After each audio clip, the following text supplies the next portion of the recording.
واسعة. يا رب صل على النبي وآله ما فاض نبع بالجداول أو جرى.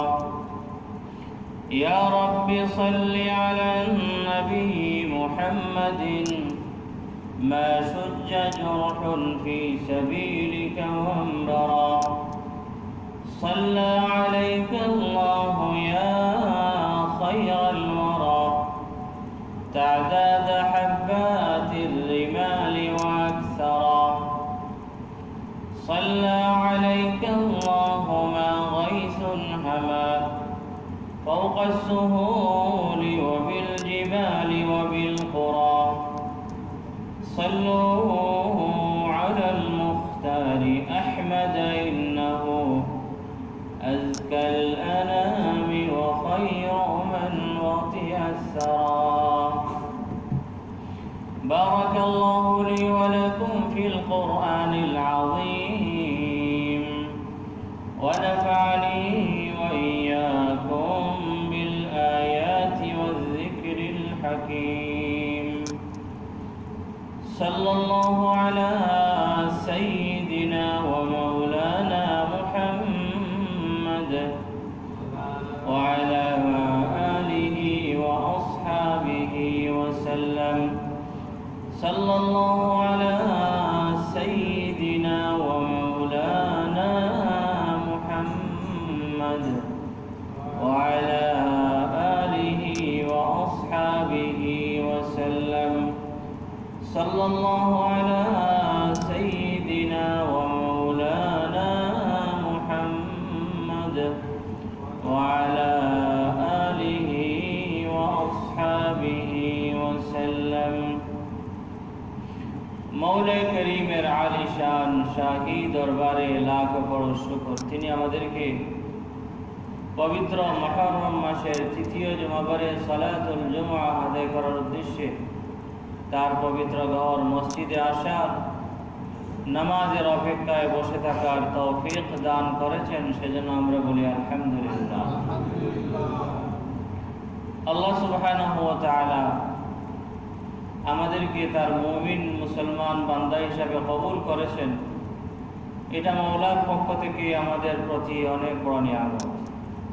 আমরা পরস্পর ভাই ভাই, মুমিন মুসলমানরা পরস্পর ভাই ভাই, এমনকি রক্ত সম্পর্কীয় ভাইয়ের চাইতেও ইসলামী এবং ইমানি ভাইদের মাঝে যে সম্পর্ক, সেই সম্পর্কটা আরো মজবুত,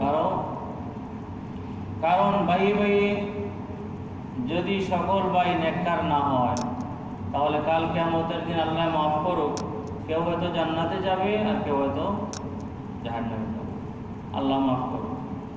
কিন্তু ইমানের ভিত্তিতে যে ভ্রাতৃত্ব, ইমানের ভিত্তিতে যে ভাই ভাই হওয়ার বিষয়, এই বিষয়টি দুনিয়া থেকে শুরু হবে, একেবারে জান্নাত পর্যন্ত পৌঁছাবে। সুতরাং রক্ত সম্পর্কীয় ভাই ভাই এর তুলনায় কোনো কোনো ক্ষেত্রে ইমানি এবং ইসলামী ভাই যারা আছেন তাদের মাঝের সম্পর্কটা হচ্ছে আরো মজবুত। কারণ হাযিহিল আলাকা ওয়া হাযিহির রাবিতা, এটা হচ্ছে ইমানের ভিত্তিতে, এই সম্পর্কটা হচ্ছে ইমানের ভিত্তিতে।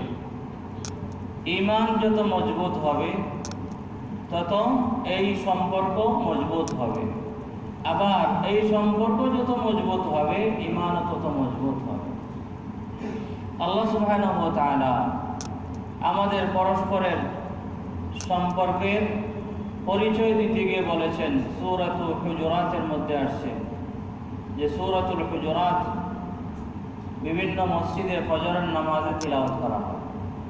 সূরাতুল হুজুরাত আমরাও মাঝে মধ্যে তিলাওয়াত করি, এবং সূরাতুল হুজুরাতের মধ্যে আল্লাহ সুবহানাহু ওয়া তাআলা আমাদের চাল চলন, চলাফেরা, আচার আচরণ, আমাদের পরস্পরের মুআমেলা কীরকম হওয়া চাই সেই সম্পর্কে খুবই বিস্তারিত আলোচনা করেছেন। পুরা সূরাটাই হচ্ছে আমাদের ওই সমস্ত বিষয়কে নিয়ে। তো আল্লাহ সুবহানাহু ওয়া তাআলা আমাদের পরস্পরের মাঝের সম্পর্কের পরিচয় দিতে গিয়ে বলছেন, ইন্নামাল মুমিনুনা ইখওয়া, মুমিন মুসলমানরা পরস্পর ভাই ভাই। ইখওয়া আখুনের বহুবচন, আখুন মানে ভাই। ইন্নামাল মুমিনুনা ইখওয়া ফাসলিহু বাইনা আখাওয়াইকুম, যদি কোনো সময় দুই মুসলমানের মাঝে যদি ফিকশন দেখা দেয়, দুই মুসলমানের মধ্যে যদি একটু মারামারি দেখা দেয়, দরবার ধ্যান দেখা দেয়, তাহলে ইনিও আপনার ভাই, ইনিও আপনার ভাই, দুজনের মাঝে তোমরা সমঝোতা এবং ইসলাহ ঘটাইয়া দাও। ফাসলিহু বাইনা আখাওয়াইকুম, তোমাদের দুই মুসলিম এবং মুমিন ভাইয়ের মাঝে যদি ঝামেলা দেখা দেয়, ফাসলিহু বাইনা আখাওয়াইকুম, আল্লাহ পাক রব্বুল আলামিন উভয়কেই বলেছেন ভাই। দোষী যে সেও আমার ভাই, নির্দোষ যে সেও আমার ভাই। হ্যাঁ, যে নির্দোষ সে ভালো, আর ওই দোষী যে ফিরে না আসা পর্যন্ত সে মন্দ, কিন্তু ফিরে তো আসতে পারে। ইন্নামাল মুমিনুনা ইখওয়া, মুমিন মুসলমানরা পরস্পর ভাই ভাই। ফাসলিহু বাইনা আখাওয়াইকুম, তাই তোমরা তোমাদের দুই ভাইয়ের মাঝে যদি কোনো সময় ঝামেলা বাজে, তাহলে তোমরা মীমাংসা করে দাও, ইসলাহ করে দাও। দুজনের মাঝের সম্পর্ক যে নষ্ট হয়েছে, সে নষ্ট হয়ে যাওয়া সম্পর্ককে দূর করে আগের মতো উভয়জনকে ভাই ভাই বানাইয়া দাও। সুতরাং যে দোষ করে সেও আমার ভাই, যে নির্দোষ সেও আমার ভাই। বাইনা আখাওয়াইকুম, এবং বলছেন ওয়াত্তাকুল্লাহ ওয়াত্তাকুল্লাহা লাআল্লাকুম তুরহামুন। এখানে একটা ইঙ্গিত দিচ্ছেন, দুইজনের মাঝে যে আপনি মীমাংসা করে দিবেন, মীমাংসা করার ক্ষেত্রে যাতে স্বজন প্রীতি না হয়, যাতে কোনো একজনের পক্ষে বিচার না হয়। ওয়াত্তাকুল্লাহ, এবং তোমরা আল্লাহকে ভয় করো। বিচারের ক্ষেত্রে তোমরা ঘুষকে অথবা নিজের কোনো পক্ষের মানুষ হওয়ার কারণে বিচারের মধ্যে কোনো স্বজন প্রীতি করো না, বিচারের মধ্যে কোনো এক ছোকা বিচার করো না। ওয়াত্তাকুল্লাহ, যাই করবে উভয়জনের মাঝে মীমাংসা করার ক্ষেত্রে সেটি যেন তাকওয়া ভিত্তিক হয়, সেটি যেন আল্লাহর ভয় ভীতি অন্তরে রেখে আল্লাহ সুবহানাহু ওয়া তাআলার আইন অনুসারে হয়, আল্লাহর সন্তুষ্টি অনুসারে হয়। ওয়াত্তাকুল্লাহা লাআল্লাকুম তুরহামুন, তাকওয়া অবলম্বন করো, এতে তোমরা আল্লাহর রহমত পাবে। সকল ক্ষেত্রে, ইবাদতের ক্ষেত্রে হোক, নিজের পরিবার পরিচালনা করার ক্ষেত্রে হোক, সমাজ পরিচালনা করার ক্ষেত্রে হোক, বা কোনো অফিস আদালত পরিচালনা করার ক্ষেত্রে হোক, সকল ক্ষেত্রে যদি তাকওয়া অবলম্বন করো, তাহলে আল্লাহ সুবহানাহু ওয়া তাআলার রহমত তোমরা পাবে। আরেকটি হাদিসের মধ্যে আল্লাহর হাবিব সাল্লাল্লাহু আলাইহি ওয়াসাল্লাম বলেছেন, মুসলিম শরীফের 32 নম্বর হাদিস, আবু হুরায়রা রাদিয়াল্লাহু তাআলা আনহু থেকে বর্ণিত। হাবিব সাল্লাল্লাহু আলাইহি ওয়াসাল্লাম বলেছেন, আল মুসলিমু আখুল মুসলিম। আগে তো কোরআনের কথা শুনলাম, যে কোরআন আমাদের পরস্পরকে ভাই ভাই বানাই দিয়েছে, আর এই ভাই ভাই বনার ভিত্তি হচ্ছে ঈমান এবং ইসলাম এবং আল্লাহর মহব্বত। আর হাদিসের মধ্যে নবীজি বলছেন, আল মুসলিমু আখুল মুসলিম, এক মুসলমান আরেক মুসলমানের ভাই, এক মুসলমান আরেক মুসলমানের ভাই। এই কথা বলার পর নবীজি সাল্লাল্লাহু আলাইহি ওয়াসাল্লাম এক মুসলমান আরেক মুসলমানের ভাই হওয়ার বিষয়টি, অর্থাৎ ঈমানি ভ্রাতৃত্ব আমাদের থেকে কি চায়, এর কিছু বিবরণ দিয়েছেন। শুধু আমি আপনার ভাই আপনি আমার ভাই বললে কি চলে না? কিছু দাবি আছে, অবশ্যই দাবি আছে। আমরা মুসলমানেরা পরস্পর ভাই ভাই, আবার আমরা পরস্পরে আমরা মায়ের ভাই, এরকম হলে হবে না। আমরা মুসলমান এবং মুমিনরা পরস্পর ভাই ভাই, আমাদের সকলের মাঝে বড় একটি সম্পর্ক আছে, যে সম্পর্কের নাম হচ্ছে আল উখুওয়া আল ঈমানিয়া, আল উখুওয়া আল ইসলামিয়া, ইসলামী এবং ঈমানি ভ্রাতৃত্ব।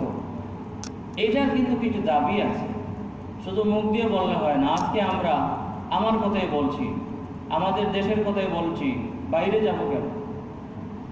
আমরা দাবি করি যে আমরা পরস্পর ভাই ভাই, কিন্তু আমরা একে অপরের হাতে মার খাই। এটা হবে কেন? একে অপরের হাতে আমাদের ইজ্জত নষ্ট হয়, একজন আরেকজনের ইজ্জত নষ্ট করি, একজনে আরেকজনের গীবত করি, একজনে আরেকজনের হক নষ্ট করি, একজন আরেকজনের মাঝে সম্পর্ক নষ্ট করার জন্য চুগলখুরি করি, একজন আরেকজনের মাল নষ্ট করি, একজন আরেকজনকে ঠকাই। কিভাবে অন্য পার্টনারকে ঠকাইয়া আমি আমার পকেট পড়তে পারি, এরকম আমাদের সমাজে আছে। তাহলে ভাই ভাই এটা শুধু জপলাম, কিন্তু এটার দাবি যেগুলি আছে সেগুলি পূরণ করলাম না।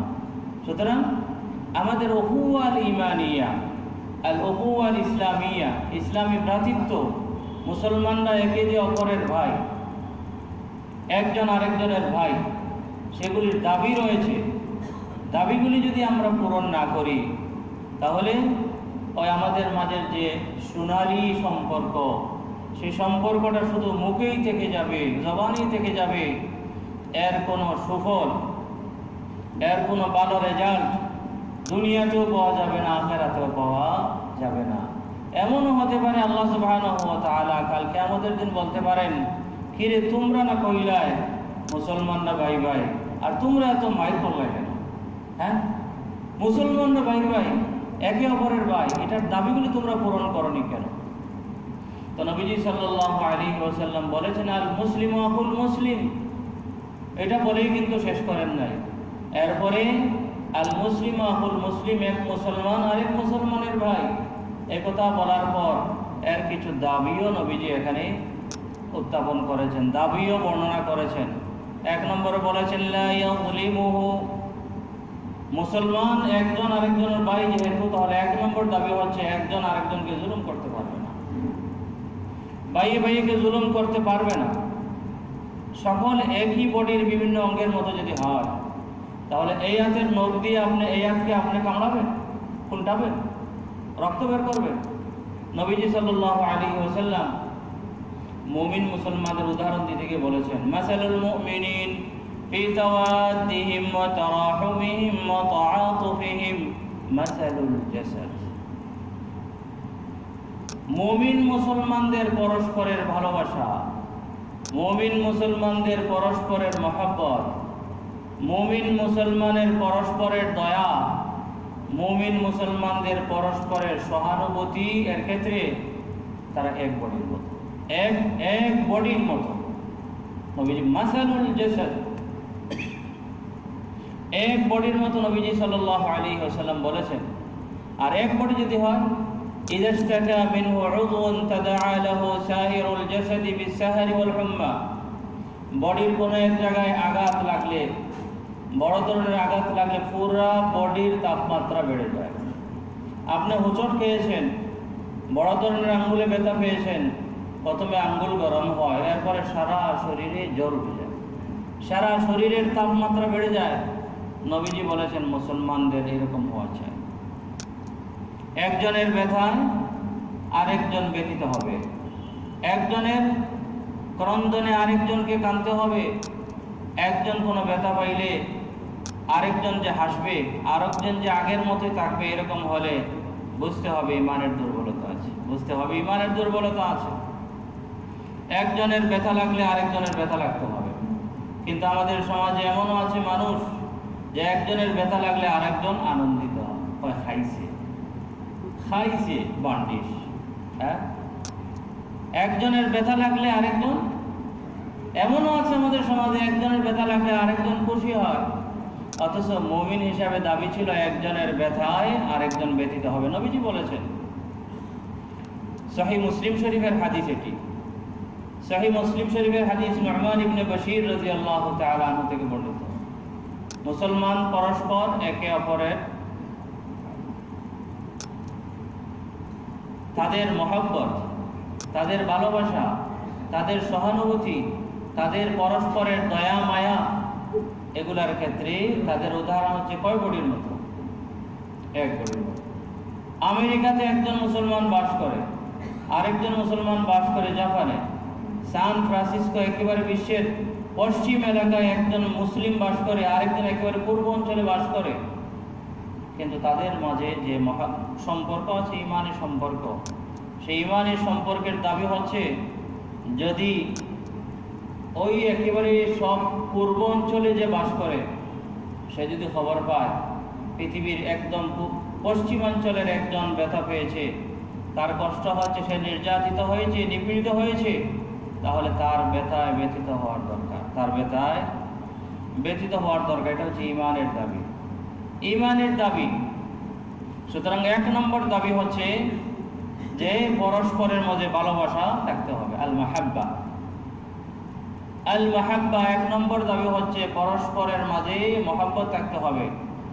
আপনি যদি আরেকজন মুমিনকে, মুমিন হওয়া সত্ত্বেও এবং তার মাঝে মন্দ গুণ যদি না থাকে বা থাকলেও সেই অনুপাতে যদি তাকে মুমিন হিসাবে যদি আপনি মহব্বত করেন না, মন্দ গুণ হিসাবে ওই গুণকে আপনি অপছন্দ করবেন, ওই গুণের কারণে ওই গুণ যতটুকু আছে ততটুকু পরিমাণ অপছন্দ করবেন, কিন্তু মুমিন হওয়ার কারণে তাকে পছন্দ করবেন। এখন হচ্ছে মাহাব্বা।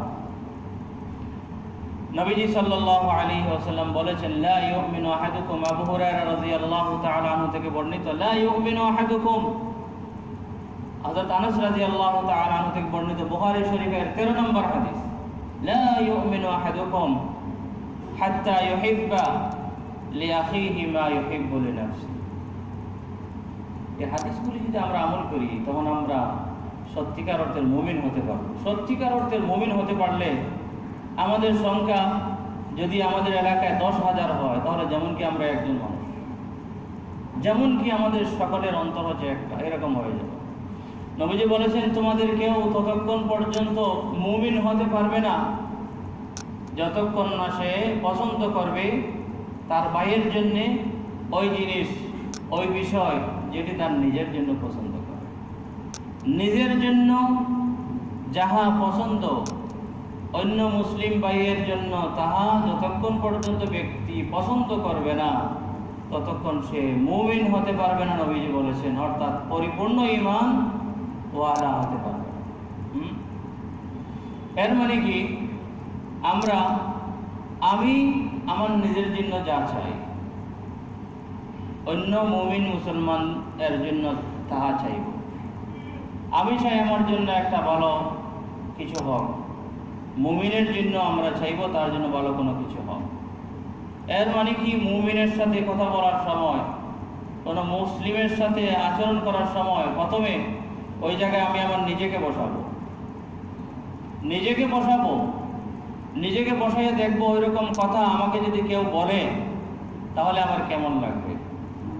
ওই জায়গায় নিজেকে বসাইয়ে দেখবো ওই রকম আচরণ আমার সাথে যদি কেউ করে আমার কেমন লাগবে। যদি কথা এমন হয়, আমি যে কথাটি অন্যকে বলতে চাচ্ছি সেই কথা যদি এমন হয় যে আমাকে অন্য কেউ বললে এটা আমার পছন্দ, তাহলে তাকে আমি সেরকম কথা বলবো। আর যদি কথা এমন হয় যে ওই জায়গাতে আমাকে বসালে আমার সাথে ওই রকম কেউ কথা বললে আমার খারাপ লাগবে, তখন আমি কথা ওই রকম না বলে এমন কন্ডিশনে কথা বলবো যেরকম কন্ডিশনে আমার সাথে অন্য কেউ বললে আমার ভালো লাগে। এটা হচ্ছে ঈমানের দাবি। আমি আচরণ করার সময় আমি দেখব যে এরকম আচরণ আরেকজনের সাথে করতে যাচ্ছি, আমি এই আচরণ আমার সাথে যদি কেউ করে আমার ভালো লাগবে, তাহলে ঠিক আছে, ওকে, আমি তার সাথে এরকম আচরণ করতে পারি। আর যদি আমি কারোর সাথে এমন আচরণ করতে যাই যে আচরণ আমার সাথে করা হোক আমি এটাকে পছন্দ করি না, তাহলে তার সাথে ওই রকম আচরণ করব না, বরং আচরণের কন্ডিশন পরিবর্তন করে এমন আচরণ করব যে আচরণ আমি আমার নিজের ক্ষেত্রে পছন্দ করি। এরকম যদি আমাদের সমাজে আমি এরকম হয়ে যেতাম, আপনি এরকম হয়ে যেতেন, তাহলে আমাদের সমাজটা আমরা যেরকম সমাজ চাই তার চাইতে আর অনেক সুন্দর সমাজ হয়ে যেত। কিন্তু সমস্যা হয়েছে, আমি শুধু আমার চিন্তা করি, শুধু আমার চিন্তা, আমি ইমাম সাহেব, খতিব সাহেব হিসাবে বলছি, আমি যে ফেরেশতা এরকম, এটা মানুষ হিসাবে একটা চলে আসতে পারে, কিন্তু এটা যতক্ষণ পর্যন্ত আমি ছাড়ব না, আমি সবাইকে নিয়ে যতক্ষণ পর্যন্ত চিন্তা করব না, ততক্ষণ পর্যন্ত আমার ঈমান নবীজির কথা অনুসারে। বুখারী শরীফের 13 নম্বর হাদিস, নবীজি সাল্লাল্লাহু আলাইহি ওয়াসাল্লামের খাদিম আনাস ইবনে মালিক রাদিয়াল্লাহু তাআলা আনহু থেকে হাদিসটি বর্ণিত। এই হাদিসটি আমাদের সমাজ, আমাদের দেশ, পুরো বিশ্বের মুসলমানদের অবস্থা পরিবর্তন করার জন্য একটা মহৌষধ। কিন্তু আমাদের আমল নাই। লা ইউমিনু আহাদুকুম, নবীজি বলেছেন ঈমান হবে না। মূল উদ্দেশ্য হচ্ছে ঈমান পরিপূর্ণ হবে না, কিন্তু নবীজি এই বিষয়টিকে বিরাট আকারে বোঝানোর জন্য বলেছেন ঈমানই শুদ্ধ হবে না। যদিও মতলব হচ্ছে ঈমান পরিপূর্ণ হবে না, কিন্তু নবীজি এখানে ঈমান পরিপূর্ণ হবে না বলেন নাই। বলেছেন লা ইউমিনু আহাদুকুম, তোমাদের কেউ মুমিন হতে পারবে না, মুমিন হতে পারবে না, সত্যিকার অর্থের মুমিন হতে পারবে না, হাত্তা ইউহিব্বা, যতক্ষণ না সে পছন্দ করবে লিআখিহি, তার ভাইয়ের জন্য, মা ইউহিব্বু লিনাফসিহি, যাহা তার নিজের জন্য পছন্দ করে। শুধু আপনার এটা এমন একটি হাদিস নয় শুধু জবান দিয়ে আমরা পড়বো আর শুনবো, খতিব সাহেব তিনি মিম্বর থেকে বলবেন আর আপনারা শুনবেন না, এটা আমল করতে হবে, আমল না করলে কাজ হবে না।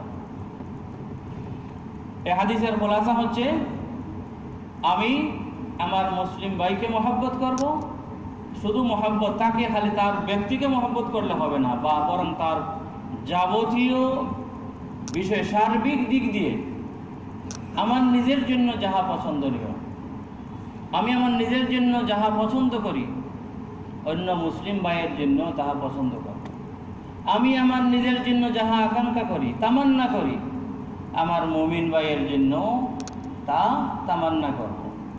এখন আমাদের উল্টা হয়ে যায়, আমি অন্য মুমিন ভাইয়ের কাছে কিছু দেখলে আমি কাজ করি কি, আমার তামান্না হয় আল্লাহ তারটা শেষ হয়ে যাক, এত বড় বিল্ডিংয়ের মালিক খালি বেটাগিরি করে, তারটা শেষ হোক আর আমার জন্য ওই রকম অর্জিত হোক, যাকে বলা হয় হাসাদ এবং হিংসা। অনেক এরকম আছি যে অন্যের সুখে আমরা সন্তুষ্ট হই না, শুধু আমার নিজের চিন্তা করি। এগুলো হয়তো অনেকের ভিতরে নাই, কিন্তু কারো কারো ভিতরে আছে। সকলকে সমানভাবে ওজন করলে হবে না। আল্লাহর খাস কিছু বান্দারাও আছেন যারা এই সমস্ত হাদিসের উপর আমল করেন, ডালাওভাবে, কিন্তু সকলের জন্য এই কথা নয়। কিছু আল্লাহর বান্দা আছেন তাদের ভিতরে হয়তো হাসাদ হিংসা নেই। কিছু আল্লাহর বান্দা হয়তো আছেন যারা নিজের জন্য যা তামান্না এবং আকাঙ্ক্ষা করেন অন্য মুসলমান ভাইয়ের জন্য তা তামান্না করেন। এরকম কিছু মানুষ হয়তো থাকার কারণে আজকে টিকে আছে দুনিয়া, না হয়তো দুনিয়াটাই শেষ হয়ে যেত। সুতরাং এরকম সমাজে আছে কিছু মানুষ যে নিজের জন্য যা তামান্না করে অন্য মুমিন ভাইয়ের জন্য তা তামান্না করে না, নিজের জন্য যা পছন্দ করে অন্য মুমিন ভাইয়ের জন্য তা পছন্দ করে না। এরকম যদি অবস্থা হয়, যার